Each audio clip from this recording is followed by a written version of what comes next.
នៅក្នុងព្រះគម្ពីរហេព្រើរជំពូក13ខ4បានចែងថាសូមបងប្អូនទាំងអស់គ្នាលើកតម្លៃការរស់នៅជាស្វាមីភរិយា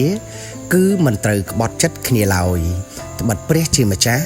នឹងវិនិច្ឆ័យទោសអ្នកប្រព្រឹត្តអំពើប្រឆាចសីលធម៌និងផិតក្បត់